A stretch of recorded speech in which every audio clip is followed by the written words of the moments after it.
Hello and welcome to Horseshoe Master How-To videos. This is clip number 10, and in this video we'll be working with setting up doubles. Okay, we have Horseshoe Master open. Before we go set up the tournament, let's try to help you from making one of the most common mistakes that tournament directors make, and that is to not update your name and ringer percentage before setting up the tournament. Let's go to the little red icon, little red horseshoe on the left here in the icons, and click on that. That opens the connect to issue window. Let's go to the tab above that says update profile from issue and click on update all players info.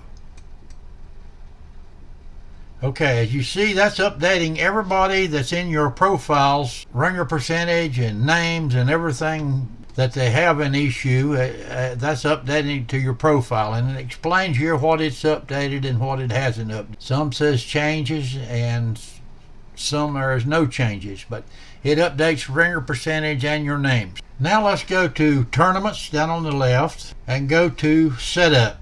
And the first window we have here is tournaments.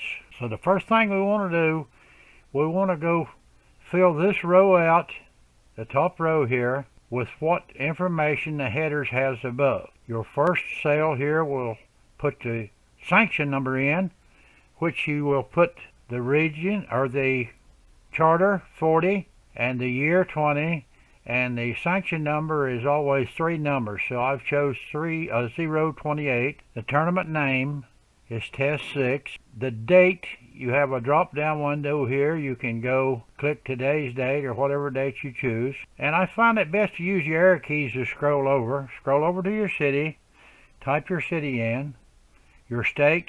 It has another drop down window, but you can also use your keyboard to type the first letter of your state in and just keep hitting it until your state comes up, and then scroll on over and put the directory in. Then after that's done, hit enter, and it will drop your tournament down to where you see this one here, test number 6.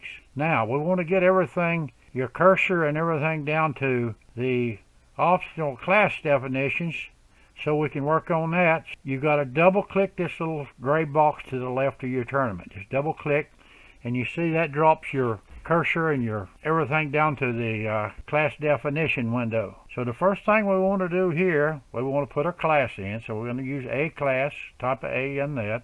Scroll on over, and your class name, so I'm just going to name it A class.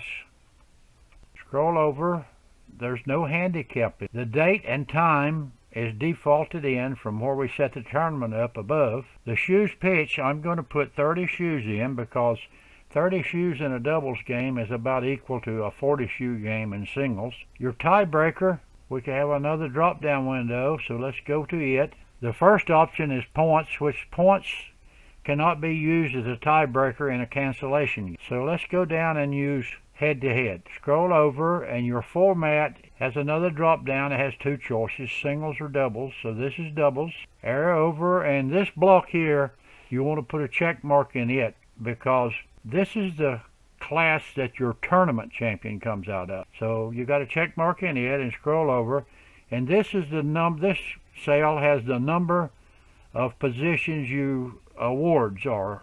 So I'm going to put a 2 in there. You don't have to do anything to the next cell or next column because reports is mainly used for the world tournament. So now hit enter. That drops A class down, and you do the same thing here for B class, except you don't have to do as much work here setting up your second class, or we're going to put B class in here. When we set up A, it defaulted all of the information we had down here into the next class. So all you got to do is type the class in and hit enter, and now you're ready to go on to class C. Okay, we've got our tournament set up and we've got our class definition set up, and so you can just continue to do this on your class definitions until you get over how many classes you got in your tournament filled out. That's about all for this video, and we thank you for watching and hope you find these videos helpful. With that, I'd like to wish you a good day.